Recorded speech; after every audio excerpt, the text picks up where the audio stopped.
My armored fingers are...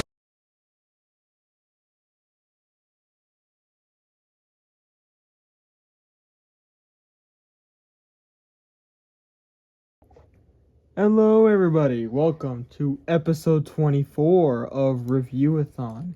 And today I bring you Quake and these two, Tip-top and Heater, but I don't know who is who. So, let's see. For those who don't know, well, everyone knows, this figure is a heavy retool of Legacy Skullgrin. And you could tell, this figure is so heavily retooled that it could be mistaken for a new mold. Like, think of it. This figure just looks like it got a growth spurt. The shoulders were remodeled. The legs were fully remodeled. Crotch. Chest. Even the back. But that's just accessories. Yes, the whole thing feels like a new mold. But keep in mind there are some similarities keeping it grounded. Like the toes. And these two arms. And the transformation. And the transformation cycle on this one's torso and arms. And yeah, that's it. But of course,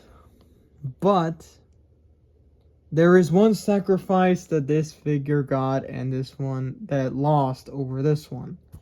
The dynamic head articulation. Skullgrin had a dynamic head articulation over this one.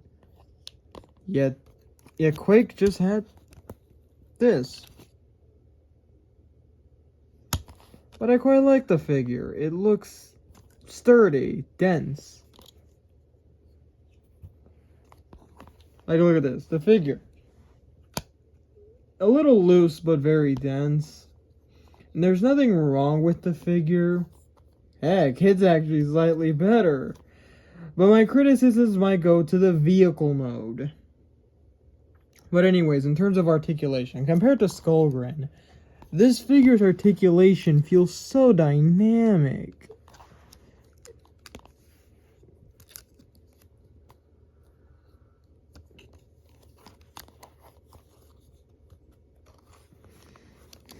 But there is one problem.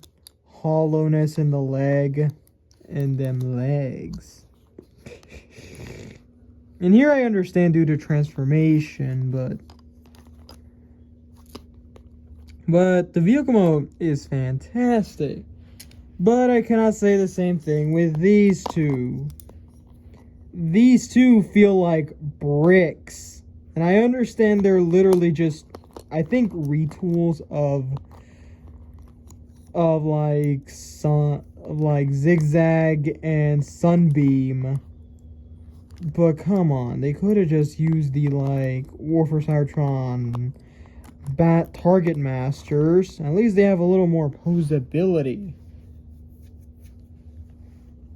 But this figure, aside from these two, this figure's just not very fantastic. I love it. And now let's hit the transformation.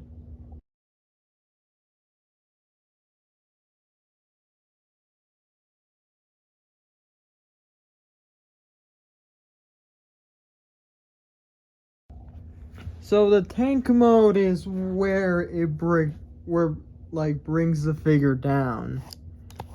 It feels like a bit of a midget tank, like Warpath here. And not to mention the lack of paint as seen in the G1 toy, but you could try repro labels and make the figure slightly better. Yeah, I think the vehicle mode is when the figure falls very weak.